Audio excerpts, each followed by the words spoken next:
Familiar ka ba sa salitang ito? Ngayon, pag-uusapan natin kung ano nga ba talaga ang ibang pinakasimpleng eksplanasyon patungkol sa information technology. Yo! Ako nga pala si Sir James. Isa akong trainer, lecturer, freelancer at assessor na nakabase dito sa Pilipinas.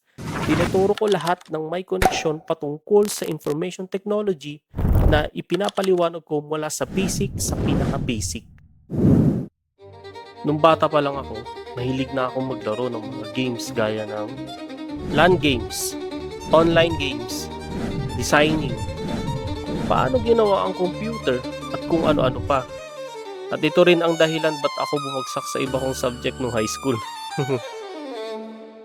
Tanungin ko kayo sa isang bagay. Dati, para lang makipag-usap sa isang tao na malayo, kailangan mo pang maghintay ng ilang araw, minsan ilang linggo, at kung manggagaling sa malayo, aabutin pa ng ilang buwan. Ito ay ang tinatawag na liham. Liham na nasasobre ha? Hindi yung liham na mensahe sa crush mo sa messenger. Dadating din tayo dyan. Iyon ang komunikasyon noon. At kapag tumunog man ang telepono, senyalis na event yan. Nagtitipon ng pamilya, hindi para sa party, kundi para marinig lang ang boses ng isang mahal natin sa buhay na nasa ibang bansa o lugar. Ngayon, isang tap lang, makakausap mo na ang sino man sa mundo. Sa loob lang ng isang segundo. At ito ang maganda, libre pa.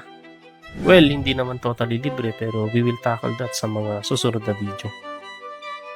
Sa kabilang banda, meron tayong tinatawag na video call, voice message, group chat.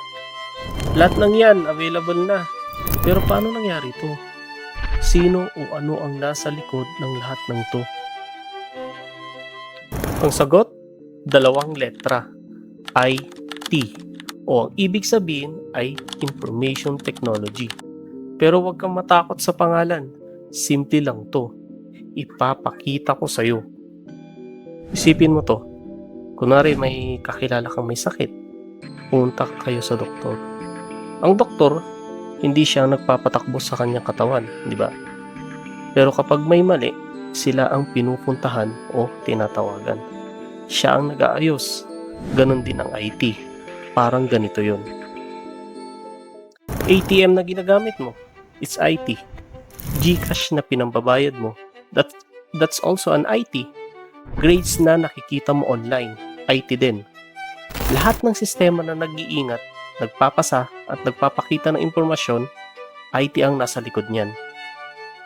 Pero may tanong ako. Kung mas madali ang komunikasyon ngayon kaysa sa dati, bakit mas maraming tao ang nagsasabing mag-isa sila? Nandoon ka physically, pero wala ka naman talaga. Hindi kasalanan ng technology ito. Ibinigay niya sa atin ang kakayahan at impormasyon, pero ang pagpili kung paano natin gagamitin, nasa sa atin na yun. Kaya ang IT, hindi lang ito tungkol sa computers o codes. Ito ay tungkol sa kung paano natin ginagamit, gagamitin at nagamit ang teknolohiya para mas maganda ang buhay ng mga tao. Mula sa liham na nagtatagal ng isang linggo hanggang sa mensaheng dumadating na isang segundo, yan ang ginagawa ng IT sa ating mundo. Kung may naiisip kong tao habang pinapanood mo ito, i-message mo siya ngayon. Sabihin mo na ikaw ay nandito dahil yan ang pinaka-powerful na gamit ng IT. Ang pagpaparamdam sa isang tao na mahalaga siya.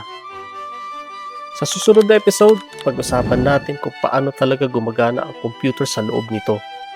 May analogy akong hindi mo malilimutan. Mag-subscribe na para di ka manapasan.